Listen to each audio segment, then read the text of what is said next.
Hey guys, EthDo here, and today I'm back for an all new top 5 video. In today's video, we'll be looking at the 5 best ways to find Netherite in Minecraft, as was recently voted for in a poll on this channel, so thank you to those who voted. Whether you agree or disagree with my top 5, be sure to put your own top 5 in the comments below.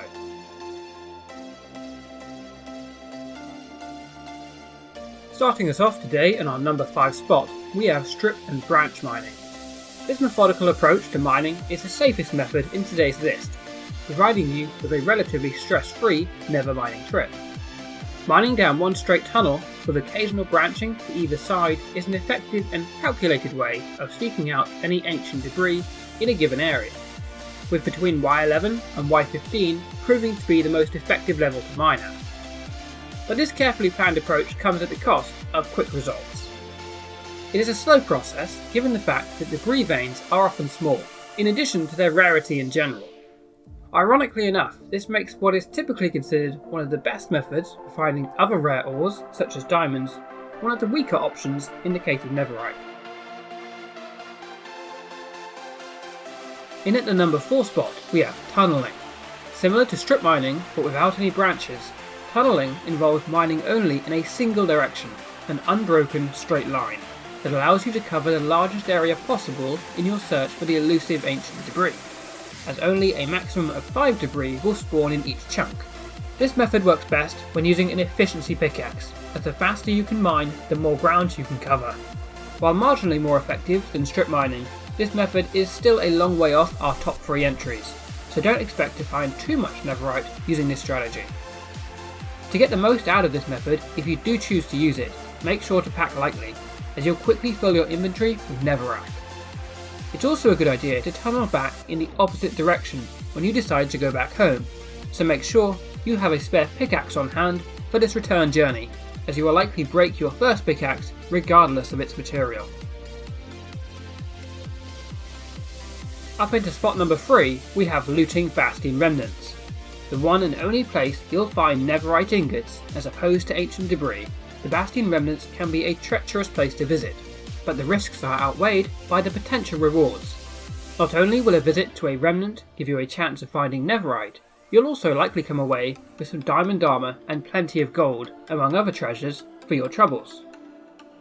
One clear downside, however, which stops this method reaching higher up this list, is the rarity of Bastian Remnants, something that will only become more of an issue as you finish looting all of your nearby remnants, forcing you to travel further and further in search of another.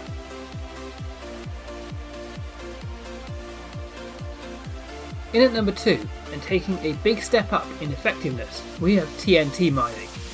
This is no doubt one of the absolute best methods if you're searching for quick results. Seeing as ancient debris has a far stronger blast resistance than netherrack, using TNT to blast away large sections of netherrack will quickly reveal any hidden ancient debris, without destroying it.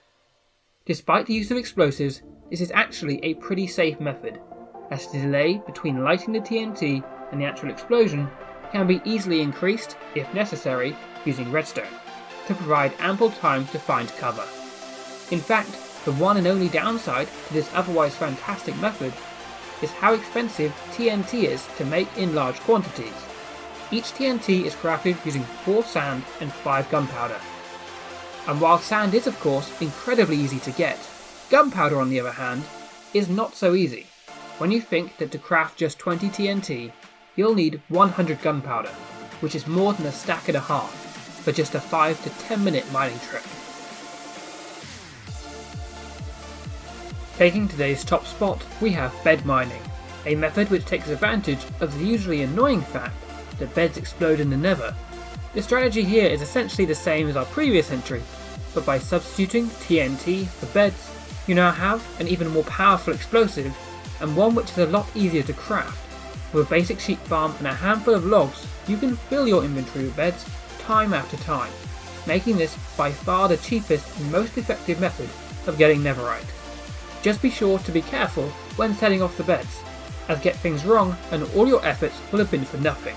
The safest way of exploding the beds is to place them several blocks above you and then click on them from as far away as possible. And while it should go without saying, make sure to leave room in your inventory for a fire resistance potion. You're going to need it. I hope you've enjoyed this top 5 countdown. Whether you agree or disagree with my top 5, be sure to comment your own top 5 below, and thanks for watching.